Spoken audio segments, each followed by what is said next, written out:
రాష్ట్రంలో పెన్షనర్స్ సమస్యల పరిష్కారానికి కృషి చేస్తామని ఏపీ ఎన్జీఓ సంఘం రాష్ట్ర అసోసియేట్ అధ్యక్షుడు వంగాల దస్తగిర్ రెడ్డి హామీ ఇచ్చారు. ఇక ఆళ్లగడ్డలో నిర్వహించిన తాలూకా స్థాయి పెన్షనర్స్ సమావేశంలో ఆయన ముఖ్య అతిథిగా పాల్గొన్నారు. ఉభయ తెలుగు రాష్ట్రాల్లో కలిసినటువంటి సమయంలోనే జాయింట్ యాక్షన్ కమిటీ ఏర్పాటు చేసి పెన్షనర్స్ సమస్యల పట్ల పోరాటం చేయడం జరిగిందని అన్నారు.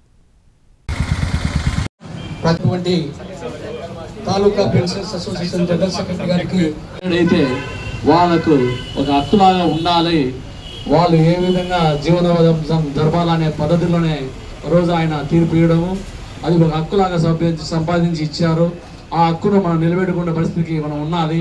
కాబట్టి ఈరోజు ఇప్పుడు మనము 12 రాష్ట్రాలు 2 రాష్ట్రాలు కలిసి ఉన్నప్పుడు, ఉమ్మడి రాష్ట్రంలో ఉన్నప్పుడు only AP NGOs Telangana NGOs మాత్రమే ఉన్నాయి. ఏపీ ఎన్జిఓస్లో రాష్ట్ర ఉద్యోగ ఉపాధ్యాయ కార్మికులు మరియు పెన్షనర్స్ అందరూ కలిసి ఉండేవాళ్ళు. వాళ్ళు అక్కడ తెలంగాణ వాళ్ళు అదే విధంగా ఉండేవాళ్ళు. ఈ 2 సంఘాలు కలిసి ఒక జేఏఎస్గా ఏర్పడి ఆ రోజు ఉద్యోగ ఉపాధ్యాయ కార్మికులందరికీ మరి పెన్షనర్స్ అందరికీ కూడా సమస్యలు ఏదైనా గవర్నమెంట్ దృష్టికి తీసుకెళ్ళి ఖచ్చితంగా ఆ సమస్యలు రాబట్టుకునేవాళ్ళు. కానీ రాష్ట్రం విడిపోయి వచ్చిన తర్వాత 14 నుంచి 19 వరకు ఒక విధంగా నడిస్తే 19 నుంచి 24 వరకు ఒక విధంగా నడిచింది. 14 నుంచి 19 వరకు నడిచినప్పుడు కూడా మనం ఆ రోజు పిఆర్సీకి గట్టిగానే పోరాడి ఆ రోజు అశోక్ బాబు గారి ఆధ్వర్యంలో పోరాడి 43% తెచ్చుకోగలిగినాము. కొద్దిగా డీఎల్తో డిలే అయినాయి, కానీ ఆ రోజు ఖచ్చితంగా కూడా మన అన్నీ కూడా రావాల్సినవి అన్నీ కూడా వచ్చే విధంగా ఉన్నాయి. వచ్చే విధంగా కూడా మనం సంపాదించుకున్నాం ఆ రోజు మనం అందరం కష్టపడి.